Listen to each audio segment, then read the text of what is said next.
Yakin nih kita mau bikin konten tentang ini? Emang lu tahu shock absorber apaan? Of course, shock absorber itu kan kayak salah satu key functionnya APBN yang gunanya bisa bikin ekonomi Indonesia tuh empuk. Apaan empuk-empuk? Nih, setahu gue ya, ini tuh strategi pemerintah buat ngadepin masa sulit. Caranya, duit negara disimpan aja gitu, ngerem sampai masa sulit reda. I feel something wrong. Enggak, itu perasaan lu aja, emang lu kan nggak pernah setuju sama gua. Wait, no offense ya, tapi... Enggak, lu ngaco.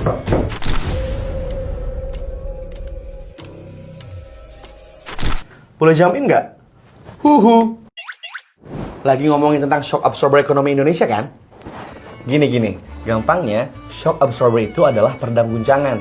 Lanjut. Nah, masuk ke ekonomi ya.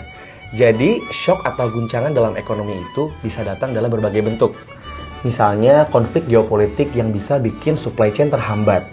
Nah, bayangin aja kalau misalnya Selat Hormuz itu diblokir. Itu pasti ekspor dan impor jadi macet. Nah, impact lainnya adalah kalau harga minyak dunia naik.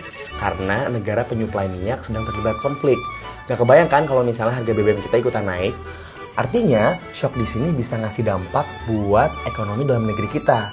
Nah, di sini APBN fungsinya buat Buat bikin ekonomi kita empuk kan?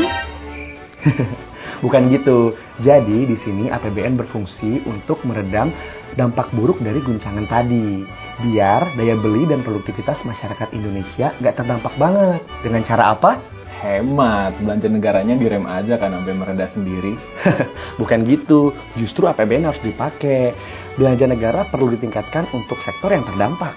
Nah, misalnya nih, waktu harga minyak dunia melonjak, harusnya BBM kita juga ikutan naik dong harganya.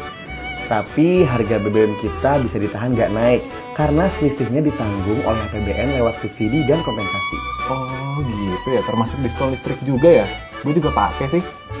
Nah, itu benar. Ada juga bansos, program keluarga harapan. Dan supaya produktivitas masyarakat tetap terjaga dan bisnis tetap berjalan, APBN ngasih insentif buat dunia usaha dan UMKM. Intinya, kalau ada guncangan, belanja negara justru harus diarahkan buat ngasih jaring pengaman buat masyarakat. Oh, nangkep sih.